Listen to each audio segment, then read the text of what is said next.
Hi everyone, it's Linda and Michelle. Burr. Yes, we just came out of the theater. The car is cold. And the car is not warm yet. Oh, it's going to take a little bit. But we just came from seeing the movie Sentimental Value. Didn't know it was going to be captioned. I'm not even sure what language it was in. Was it Swedish? I think so. Yeah, it was. Yeah, it was. I'm pretty sure it was Swedish, but yeah, I was.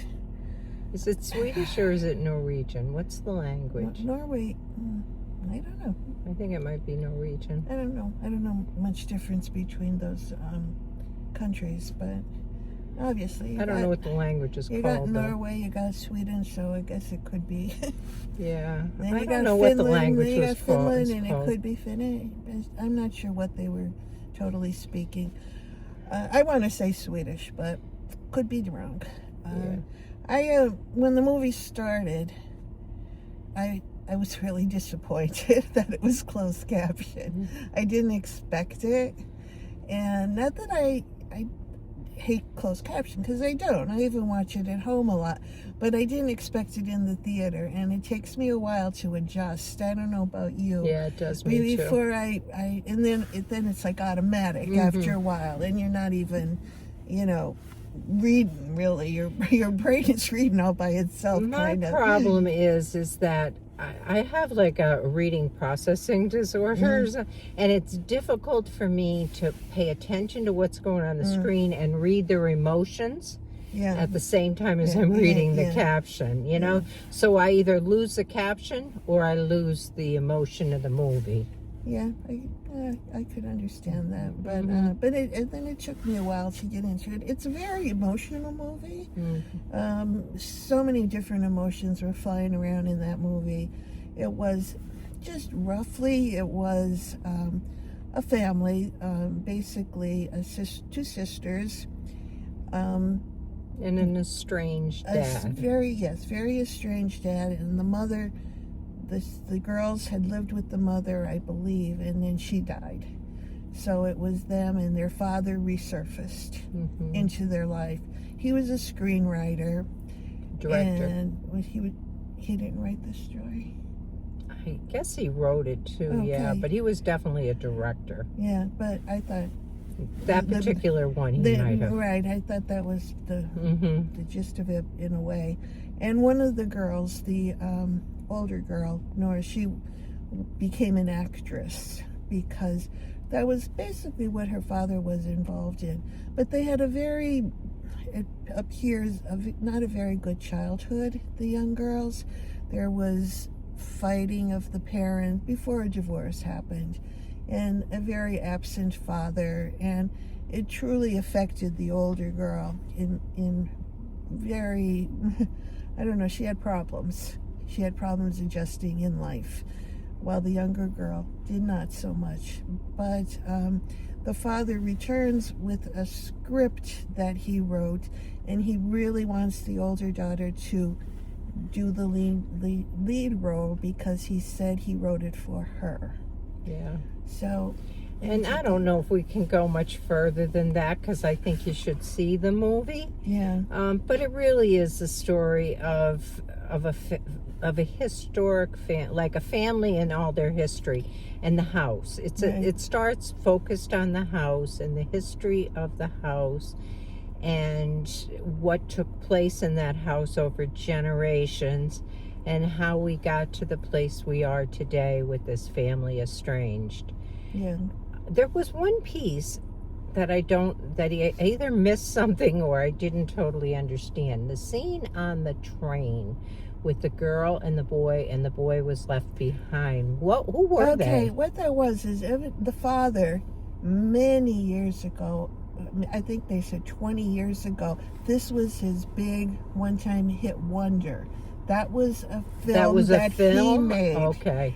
And I wasn't sure if we were looking at some history of the family. Well, in a way it was, because the little girl who made it onto this train was his youngest daughter.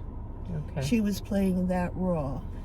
And that was Anna, right? on there, Agnes in real life, but yeah, Oh, on the okay. train. All right, now And it makes sense. yeah. So, but that was like his big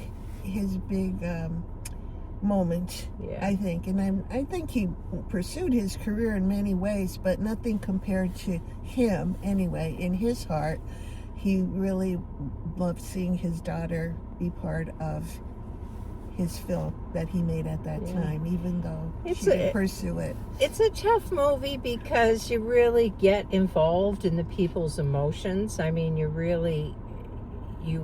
see all of the hurt and the pain and the sadness. And you want it to go a certain way. You're rooting them on in a certain way and hoping it comes out that way.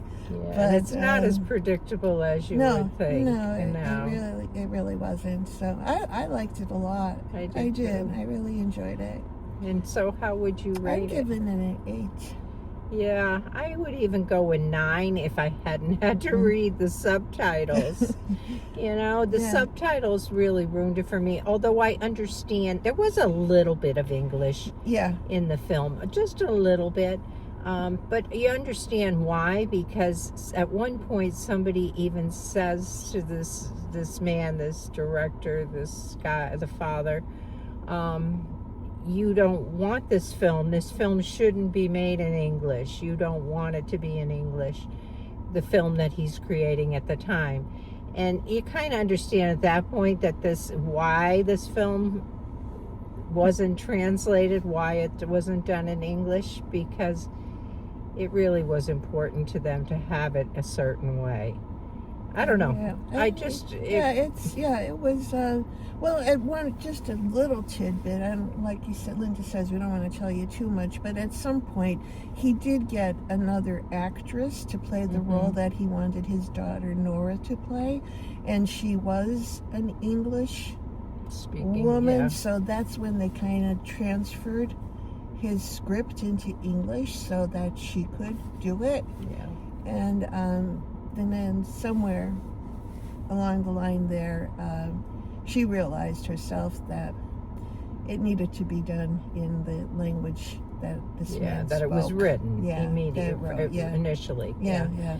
But it really is a good film. I mean, it's really worth seeing, but be prepared for 2.5 hours of captions, and that's a lot. Yeah. That's a real lot, because, I mean, it means you've got to pay very close attention.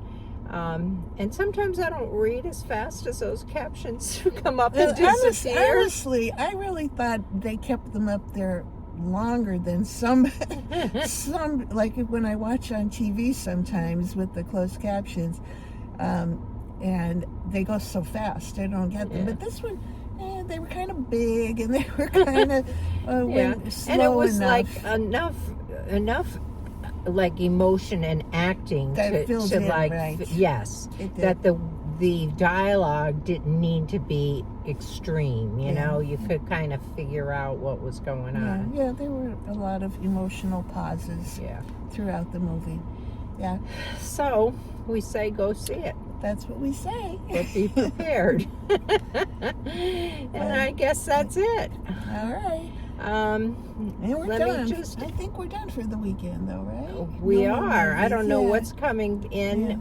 Yeah. We'll check the theater and see what comes for this coming week. But as of right now, we've seen most everything we want to see. I did want to go see Running Man, but that wasn't high on my list, and I don't know. I know that's going to be now they're only playing at like 10 o'clock in the morning. Yeah, and that's I know it's going to be pretty violent.